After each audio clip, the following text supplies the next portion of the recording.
Hola, ¿qué tal? Soy la doctora Rebeca Rosas. Hoy vamos a hablar sobre el diseño de proyecto de investigación. Este es un primer acercamiento. Hay personas que hacen las cosas diferentes. Esta es la forma en la que yo les recomiendo que empiecen, sobre todo si son estudiantes de los primeros semestres. Y bueno, esta es la primera vez que van a proponer un proyecto de investigación. A lo mejor ustedes están pues en primer semestre de QFBT, segundo semestre, y por cuestiones de pues el plan de estudio se les está pidiendo un proyecto de investigación. A lo mejor ya van en semestres superiores o a lo mejor son de otra carrera, pero bueno, tal vez nunca pues han tenido todavía una clase de metodología, entonces les voy a enseñar un poquito cómo se hace.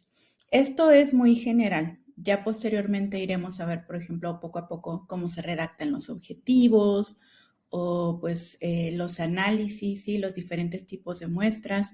Pero bueno, este es un acercamiento general y vamos a iniciar. Bueno, en general, este video está dedicado a las personas que estudian en ciencias de la salud. ¿Por qué? Porque la investigación en ciencias de la salud tiene ciertas características muy específicas que a veces, por ejemplo, cuando lo comparamos con investigación en otras áreas, sí difiere, ¿sí? Sí hay unas cosas con las que tenemos que estar nosotros muy al pendiente, sobre todo aspectos éticos y bioéticos, sí tenemos que cuidarlos mucho. En las ciencias de la salud hay diferentes tipos de investigación, sí, dentro del área. Por ejemplo, la investigación biomédica, que es la que me imagino que la mayoría de los que están viendo este video, pues es la que van a hacer. Aunque también pueden hacer investigación clínica o investigación en salud pública. Y bueno, vamos a tallerear un poquito aquí lo que es el título del proyecto. Si ustedes ya tienen una idea de más o menos de qué va su proyecto, tenemos que trabajar en cómo voy a escribir yo ese título, ¿verdad? El título nunca es una pregunta para iniciar, ¿sí? El título no puede ser una pregunta, el título es una oración, eh, de preferencia no tan larga, ¿verdad? Y este título nos debe de decir cuál es la población del estudio, ¿sí? El asunto, materia que voy a estudiar. A lo mejor yo no voy a hacerlo en paciente, lo voy a hacer en tejido o lo voy a hacer en, pues en algún animal de laboratorio, ¿verdad? Entonces, tengo que determinar qué población es la que yo voy a utilizar, qué material, qué células, a lo mejor qué población es la que voy a estudiar, qué es lo que va a ser investigado. Ahora, también debe de decirnos la intervención que yo voy a hacer. ¿Qué voy a hacer? ¿Voy a aplicar un nuevo tratamiento? ¿Voy a comparar tratamientos? ¿Voy a lo mejor a proponer algo nuevo? ¿Voy a probar un fármaco tal vez? ¿Sí? ¿Qué es lo que voy a hacer? Y el resultado de esta, ¿sí? Nos tiene que decir, porque el título es lo primero que el lector ve, entonces nos tiene que dar esta información. Por ejemplo, en este título de un artículo, dice, los receptores AMPA modulan la reorganización de la actina F en las células gliales de Bergman a través de la activación de ROA, que es una proteína, ¿verdad? Entonces, ¿qué es lo que vamos a estudiar? Bueno, pues vamos a ver la reorganización de la actina F en las glías de Bergman, ¿sí? ¿Qué es la intervención que yo hice aquí? Bueno, activé la proteína ROA, ¿sí? ¿Y cuál es el resultado? Bueno, pues que los receptores AMPA son los que modulan, ¿sí? Entonces, este es un ejemplo.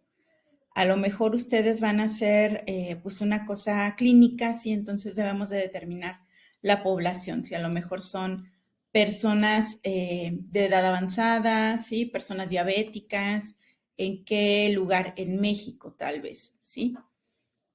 ¿Cuál es la intervención que voy a hacer? Tal vez voy a hacer un cuestionario, tal vez yo voy a hacer un tratamiento nuevo, ¿sí? ¿Y cuál es el resultado? ¿Sí? Ahora, en cuanto al título, generalmente este título nos ayuda a identificar la pregunta de investigación. Como les decía, este título tiene que explicarse muy bien porque es lo primero que se lee. Cuando a lo mejor alguna persona que está realizando también una investigación o alguna persona que está buscando información sobre cómo tratar a su paciente, está buscando estos artículos, lo primero que va a leer y lo primero que va a descartar es el título, ¿sí? Entonces tiene que ser simple, preciso, conciso e interesante. Ahora, una de las primeras secciones que nosotros tenemos que redactar es la sección de la introducción y la revisión de la literatura. Ahora, ¿qué es esto? Pues es básicamente una introducción al tema, pone a nuestro lector en contexto y debe de presentar el problema a desarrollar, ¿sí? Y cuáles son los conceptos básicos del tema. A lo mejor la persona que está leyendo este artículo no es un experto en el tema, sí, tal vez es un artículo de diabetes, ¿sí? Y a lo mejor la persona no es experta en diabetes o experta en metabolismo. Entonces, en esta introducción yo debo de poner los conceptos básicos para entender este tema. Ahora, aquí lo estamos haciendo como si fuera la redacción de un artículo científico, ¿verdad? A lo mejor lo que ustedes están haciendo ahorita no es la redacción de un artículo científico, sino que están redactando un proyecto para que se los aprueben para llevar a cabo una investigación o están redactando un póster de investigación, ¿sí? O es un trabajo para la clase. Es lo mismo, la introducción, ¿sí? Conlleva una revisión de la literatura. Entonces, para elaborar esta sección necesitamos leer un montón, utilizando fuentes confiables y delimitando bien nuestro tema. Ojo aquí, si nosotros nos distraemos o no delimitamos bien nuestro tema, a lo mejor empezamos leyendo un artículo y lo hacemos así sin orden y de rato ya estamos leyendo uno de otra cosa súper diferente, sí, que ya no tiene nada que ver con el tema. Otra cosa es dónde vamos a buscar estos artículos. No podemos nada más meternos a Google y, no sé, teclear diabetes y esperar a que todo lo que nos salga sean resultados confiables. ¿Qué podemos usar? Y bueno, probablemente después les haga un videito sobre cómo buscamos, ¿sí? En la literatura.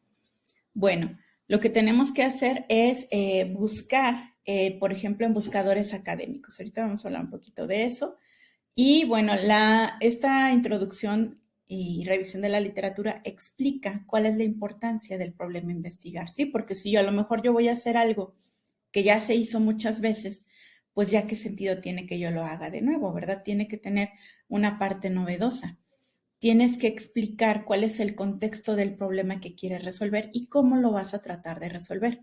Entonces, este es un acercamiento crítico a la investigación previa. A lo mejor yo estoy investigando un tema del que sí, ya se ha hablado mucho, pero a lo mejor las soluciones que se proponen son soluciones parciales o son tratamientos que no son 100% efectivos.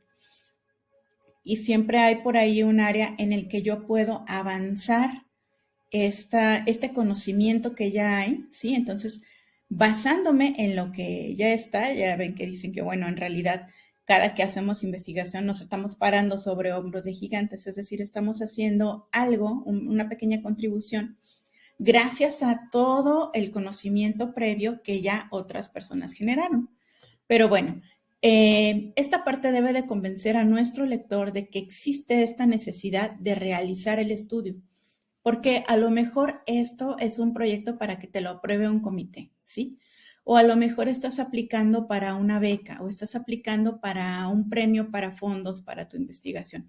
Entonces, tal vez el lector es un revisor que tiene que pues saber cuál es la relevancia de tu estudio, ¿sí? Y si determina que no es relevante, pues a lo mejor no se te otorga el apoyo o no se te da luz verde para que tú continúes. Entonces, tienes que leer súper bien y redactarlo de manera que se entienda por qué pues necesita ser hecho este estudio, ¿sí? A lo mejor a la hora que tú estás leyendo, pues tú mismo te convences de que no hay necesidad de hacer un estudio más sobre el mismo tema, pero bueno, ya lo aprendiste y a lo mejor ya se te ocurrió otra idea de algo relacionado, ¿sí? Donde sí puedes aportar pues algo novedoso o hay una necesidad, ¿sí? Si nosotros no leemos, no podemos saber cuál es el estado del arte y detectar el problema, ¿sí? Entonces, muchas veces esta sección termina con la justificación, ya sea implícito en la misma sección, ¿sí? Una oración donde dice el propósito de este artículo o la justificación de este artículo es tal, ¿sí? Pero tú ya lo fundamentaste con toda esta introducción que tú hiciste. Ahora, hablábamos del estado del arte. ¿Qué es el estado del arte? Bueno, se llama estado del arte o estado de la técnica, estado de la cuestión. Son los últimos descubrimientos sobre el área que estamos investigando. A lo mejor, bueno, ya leímos un montón sobre diabetes, ¿no? Y lo último en investigaciones nos dice que hay que suplementar con vitamina B12 porque pues las personas necesitan esta suplementación, ¿sí? Entonces, lo último sobre un tema, o a lo mejor, no sé, algo sobre una nueva técnica, ¿sí? Una nueva técnica, un nuevo tratamiento en fisioterapia, ¿sí? Que es necesario en ciertos pacientes. Por ejemplo, ahorita en los pacientes que se están recuperando de COVID, ¿verdad? Pues era algo que antes no existía. Entonces, ahorita está esta necesidad de la rehabilitación de los pacientes con COVID, sí, a lo mejor fisioterapia respiratoria. Bueno, yo tengo que investigar qué se sabe al respecto en la fisioterapia respiratoria y a lo mejor determinar, pues si hay algo ahí en lo que yo puedo aportar, ¿sí? Generar ahí una pregunta de investigación y empezar, ¿sí? Ahora, mi búsqueda bibliográfica, ¿cómo la voy a hacer? No voy a agarrarme a leer lo que sea, porque a lo mejor encuentro material que ni siquiera está fundamentado, ¿sí? Que no tiene una justificación. O a lo mejor puedo agarrar, lo cual es muy común cuando estamos empezando apenas en esta área, de portales de noticias, ¿sí? De algo que hizo a lo mejor un periodista de la ciencia si nos va bien, ¿verdad? Pero a lo mejor nosotros necesitamos meternos un poquito más. O incluso puede llegar a pasar que lo que nosotros encontremos sea un resultado sesgado porque es de alguien que nos quiere vender algo, ¿verdad? Entonces tenemos que buscar en ciertas páginas que pues sí nos dan resultados pues un poquito más confiables, ¿verdad? No que nunca se equivoquen. Hemos visto pues equivocaciones muy grandes en publicaciones muy prestigiosas, por ejemplo, en The Lancet, cuando publicaron este artículo contra las vacunas, por allá de, creo que fueron por los 90s, que después se tuvieron que retractar, ¿verdad? Pero bueno, si buscamos en estas páginas, es más probable que la información que nosotros encontremos sea más confiable, porque son artículos que están revisados por pares, ¿sí? Un artículo revisado por pares es un artículo que antes de publicarse lo revisó otro experto en el área. Es decir, si es un artículo de inmunología, lo revisó un inmunólogo, ¿sí? Entonces, por ejemplo, podemos buscar en estas plataformas, en PubMed, en Cielo, en Clinical Key, que es del Elsevier, ¿sí? Y bueno, tenemos que determinar qué palabras clave nosotros vamos a utilizar y los criterios de inclusión y exclusión. Esto es mucho más extenso, ¿sí? Ahorita nada más es una breve introducción. Posteriormente a lo mejor hacemos otro video sobre cómo hacemos esta búsqueda, ¿sí? Porque pues es todo un arte también. Pero bueno, yo tengo que saber, por ejemplo, de qué año a qué año yo quiero hacer mi revisión. A lo mejor lo quiero lo más reciente, ¿sí? Voy a revisar artículos de 5 años para acá, que sean casos clínicos. A lo mejor por la naturaleza de mi investigación, yo quiero casos clínicos.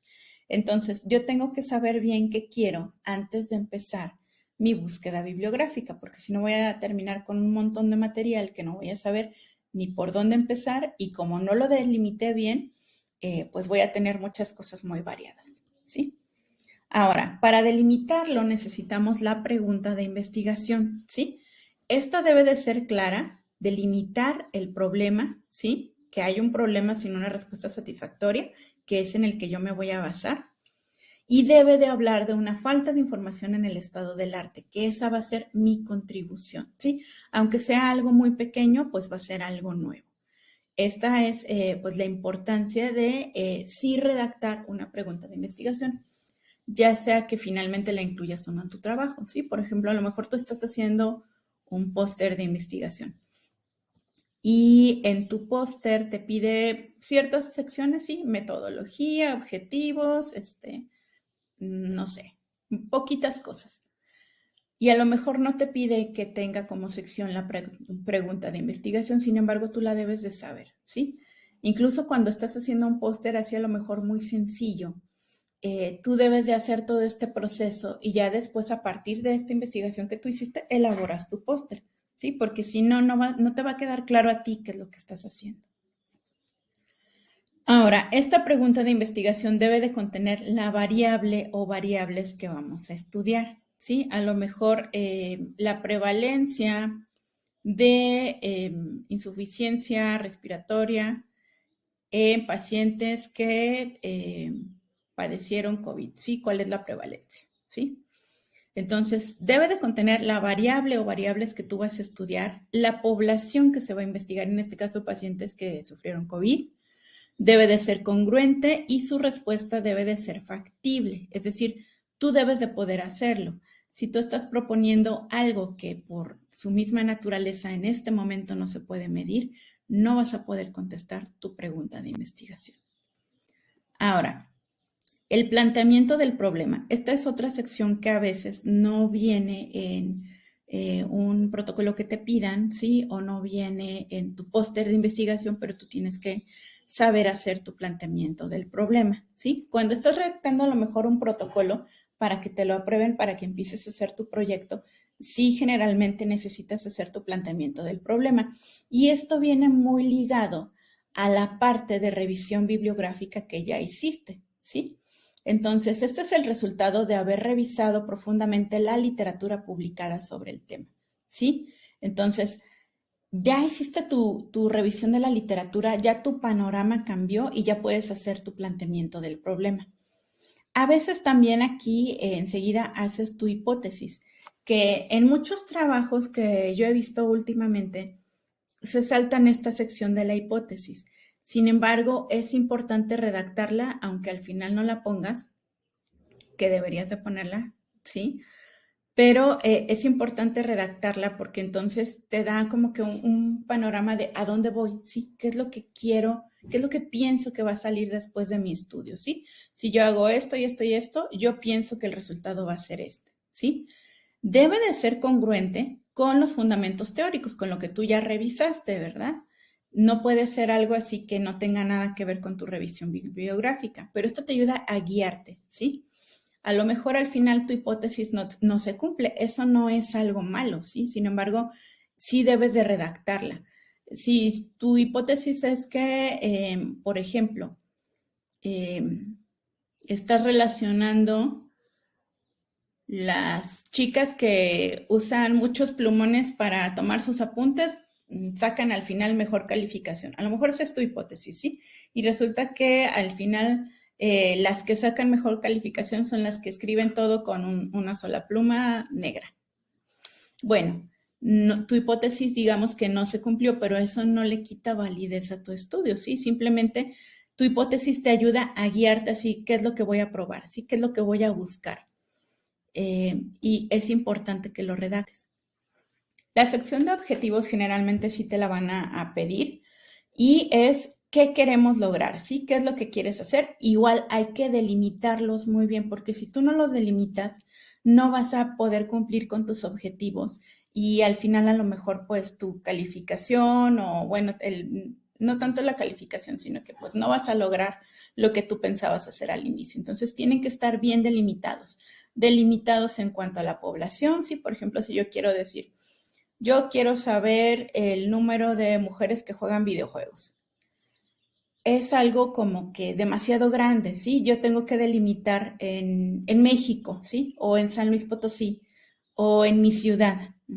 Entonces, los objetivos te ayudan a delimitar tu proyecto para que tú lo puedas lograr. Porque a lo mejor si yo quiero hacer esto de, pues, determinar cuántas mujeres juegan videojuegos en mi ciudad, yo lo puedo hacer tal vez en 3 meses o en 6 meses. Pero si lo quiero hacer a nivel mundial, pues tal vez me voy a tardar más, ¿verdad? Entonces, esto sitúa tu estudio dentro de un contexto general. Esto es muy importante porque a lo mejor estás estudiando una enfermedad que se presenta en cierto lugar o en cierta edad o en cierta población. Estos objetivos deben de ser medibles, ¿sí? Tiene que haber una forma en la que tú los evalúes. Deben de ser claros, precisos, no deben de ser ambiguos y tienes que seguir un orden lógico y metodológico, ¿sí? ¿Cómo lo vas a hacer? Primero esto, luego esto. Y generalmente están escritos en infinitivo. Por ahí tenemos algunas tablitas, la taxonomía de Bloom, ¿sí? Por ejemplo, puedes revisarla para ver, pues, qué verbos puedes usar. Por ejemplo, un ejemplo de un objetivo sería comparar el tratamiento A contra el tratamiento B en pacientes mexicanos entre 20 y 30 años. Aquí ya yo estoy delimitando bien. Voy a comparar solo 2 tratamientos. A lo mejor hay 1000 tratamientos para esa enfermedad o para ese problema. Yo voy a comparar el A contra el B. ¿En quién? ¿En todo el mundo? No, en pacientes mexicanos entre 20 y 30 años. Ahí ya delimité también mi población. Esto podría ser un buen objetivo general. Ya después vemos lo de la redacción de objetivos y vemos generales y específicos. Bueno, aquí están algunos verbos para redactar objetivos generales y objetivos específicos. Están en infinitivo. Si quieren pueden pausar aquí el video para que analicen estos verbos o los copien o hagan una captura y lo tengan en cuenta, ¿sí? Ahora, también siguiendo con toda esta parte de antes de iniciar nuestro proyecto está la justificación. Sí, la justificación igual va de la mano con lo que ya nosotros investigamos antes y nos dice por qué es importante realizar esta investigación. Sí, cuáles son a lo mejor los beneficios, la trascendencia, el conocimiento que se piensa generar. Esto es muy importante sobre todo cuando estamos presentando nosotros un proyecto para un concurso tal vez que nosotros queremos obtener financiamiento para nuestra investigación, ¿sí? Entonces puede ser, por ejemplo, si es sobre una enfermedad, ¿a cuántas personas afecta? Podemos ponerle por ahí. Si es factible, si en cuánto tiempo es factible. A lo mejor yo quiero aplicar a una convocatoria que financia mi proyecto por 6 meses. Pero si mi proyecto en 6 meses no se va a terminar, pues a lo mejor no es la convocatoria indicada, ¿sí? O el revisor a la hora que lo vea, pues me va a hacer saber que pues mi proyecto es demasiado grande, a lo mejor puedo modificarlo o a lo mejor puedo aplicar a otra convocatoria, ¿sí? También, por ejemplo, si estamos en la universidad y queremos hacer pues un proyecto de investigación, tengo que decir yo de dónde voy a obtener ese financiamiento. A lo mejor quiero que la universidad me financie una parte o a lo mejor lo voy a poner de mi bolsillo, que no es lo ideal, o pienso hacerlo de este concurso al que yo estoy aplicando, ¿sí? Y el tiempo, ¿en cuánto tiempo yo voy a realizarlo? Esto es muy importante delimitarlo desde el principio y considerar que pues hay cosas que se tardan. Por ejemplo, bueno, aquí nosotros que estamos aquí haciendo este video, pues estamos en México. Y aquí en México, por ejemplo, cuando tú pides ciertos reactivos que los pides de otro país, tardan en llegar, ¿sí? O se atoran en la aduana. Entonces, si yo pienso, ay, pues estas PCRs yo las hago en un mes, ¿sí? Y a lo mejor en un mes ni siquiera me ha llegado mi material para realizarlos, porque pues toma tiempo, ¿sí? Entonces yo tengo que calcular todos esos tiempos. O a lo mejor yo quiero usar un aparato que está muy demandado en mi universidad y todo el mundo lo quiere utilizar. Tengo que ver si me lo van a prestar una vez a la semana, una vez al mes, ¿sí? Una vez cada 15 días, o si solo yo lo uso y entonces lo puedo usar todos los días, ¿sí? Tengo que delimitar este tiempo. ¿Cuánto me voy a tardar en este paso? ¿Cuánto me voy a tardar en el siguiente? Y bueno, ya cuando entramos a la metodología son todos estos procesos que vamos a realizar, procesos experimentales, describir todas las técnicas, instrumentos de medición, ¿sí? Debe de explicar muy bien todo lo que voy a hacer, ¿sí? Cómo se recolectarán y analizarán los datos también es algo que yo desde el principio lo tengo que considerar. ¿Por qué? Porque si no, y esto es algo bien común que a veces a lo mejor estamos en campo clínico y queremos recolectar datos, ¿no? Y empezamos a hacer encuestas, empezamos a hacer cosas que al final no sabemos ni cómo vamos a analizar. Y entonces es mucho trabajo que al final pues no voy a poder yo analizar, si es mucho tiempo perdido también. Entonces todo desde un inicio debe de estar bien planeado, cómo voy a analizar yo mis datos.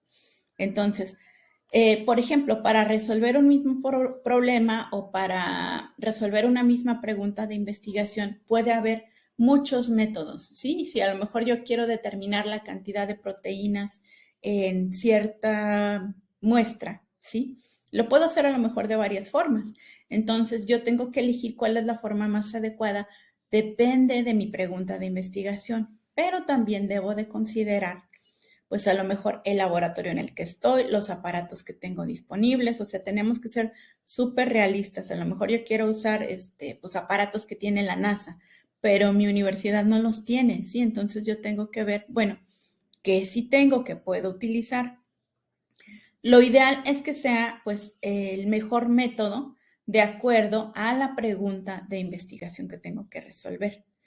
Y bueno, también tengo que describir aquí cómo fue mi recolección de datos. A lo mejor, por ejemplo, hice encuestas. Primero diseñé un instrumento de evaluación. Este instrumento me lo checó el comité de ética.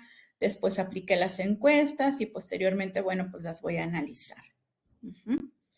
También tengo que describir todos los materiales y los sujetos de investigación que voy a utilizar, ¿sí? Si a lo mejor voy a hacer investigación que implica el uso a lo mejor de ratas o ratones de cierta cepa, ¿sí? Tengo que ponerlo, ¿sí? O a lo mejor la descripción de los pacientes, ¿sí? De los pacientes que yo voy a estudiar. Tengo que también describir mis instrumentos de recolección de datos, ¿sí? Las historias clínicas, cuestionarios, obviamente todo esto cuidando, pues, que los datos del paciente sean anónimos, ¿sí? Tengo que checar aspectos éticos y bioéticos. Yo no puedo empezar ningún proyecto que no haya pasado por el comité de ética o de bioética de mi escuela, ¿sí? O de mi institución. Tengo que hablar de la validez de las técnicas. Sí, esto también, por ejemplo, si yo lo describo muy bien, si yo hago esta descripción, el revisor va a tener información suficiente para decir, pues hizo esto, ¿sí? Está bien en este contexto, porque acuérdense que el revisor es un experto, ¿sí? Tiene que haber suficiente información para que alguien que quiera hacer un experimento similar al mío lo pueda replicar o el revisor haga una evaluación adecuada. Ahora, hay personas que a la hora de que publican van a patentar una técnica o van a patentar un material o van a patentar algo y no lo quieren poner así tal cual. Bueno, en este caso, de todos modos, hay que poner suficiente información, aunque no la pongas toda, para que se vea la validez de tus técnicas. Y bueno, en cuanto a métodos de medición, hay métodos cualitativos y cuantitativos. Generalmente en medicina biomédica, bueno, en biomedicina, vamos a hablar de métodos cuantitativos. Sin embargo, pues puede ser que a lo mejor hagas una encuesta que tú diseñaste para medir algo, no sé, pues a lo mejor la depresión en alumnos que estudian medicina. Entonces, a lo mejor ahí yo voy a utilizar métodos cualitativos, ¿sí? Esto tienes que tenerlo en cuenta desde el principio porque la forma de analizarlo es diferente. No quiere decir que no sean válidos, o sea, son muy, muy válidos, pero no puedes analizarlos con los mismos métodos con los que analizas pues los datos cuantitativos, ¿sí? Y bueno, pues aquí también puedes usar descripciones gráficas de tus métodos y de lo que vas a hacer para que sea más fácil de entender para tu lector. Es muy importante también cuando redactamos un proyecto que pues hagas una línea del tiempo del proyecto, una planeación, ¿sí? Fase 1 me voy a tardar a lo mejor un mes. Fase 2, bueno, ya voy a estar aplicando mis técnicas, voy a tardarme 3 meses. Fase 3, voy a estar analizando datos, etcétera, etcétera. Fase 4, voy a estar escribiendo el artículo. Fase 5, lo voy a publicar y lo voy a presentar. Ahora, mis resultados. Los resultados tengo que analizarlos, son los hallazgos de la investigación. Entonces tengo que poner cuáles son los hallazgos de mi investigación y cómo yo hice este análisis, ¿sí? Ahorita nada más así como que, bueno, ¿cuáles son los hallazgos? Encontré diferencias, no encontré diferencias estadísticamente significativas. Y bueno, hay una parte que se llama conclusión o conclusión y discusiones, donde nosotros vamos a resaltar cuáles fueron los puntos más importantes de mi proyecto, los descubrimientos más importantes, a lo mejor si se cumplió o no mi hipótesis, y bueno, interpretar los hallazgos, a lo mejor ver a futuro qué sigue en esta investigación. Y bueno, vamos a ver cada uno de estos aspectos en videos posteriores. Aquí nada más les quería poner un pequeño ejemplo de cómo yo, por ejemplo, si voy a presentar este proyecto eh, ante un comité y me piden, bueno, ¿sabes qué? Preséntalo con diapositivas para evaluarlo un poquito mejor. Bueno, en algunas presentaciones que he visto últimamente de los alumnos, he visto que a veces ponen muchísimo texto o no ponen el título. Es importante poner, por ejemplo, tal vez el logo de la escuela, ¿sí? El título, un poco de texto, una imagen ilustrativa que a lo mejor me va a ayudar a explicarlo mejor que todo ese texto que yo no voy a estar leyendo. Sí, el texto nada más es una guía, pero yo no puedo estar leyendo las diapositivas. Y sobre todo cuando estoy haciendo la parte de la introducción, todo lo que digo tiene que estar referenciado, ¿sí? Entonces tengo que poner aquí abajo mi referencia bibliográfica. Y este sería un ejemplo de más o menos cómo se vería una diapositiva. Acuérdense mucho de usar ayudas visuales. A lo mejor la persona que está viendo mi proyecto no conoce la técnica de la que le estoy hablando, no conoce el aparato o no conoce pues el término del que le estoy hablando, y una ayuda visual le puede ayudar bastante. Y bueno, con esto finalizamos este video. Me basé en este libro y en este paper y espero que pronto estemos subiendo otro video sobre pues ya más a detalle cómo se realiza pues un proyecto de investigación. Espero que esto les sirva para empezar y nos vemos en un próximo video. Hasta luego.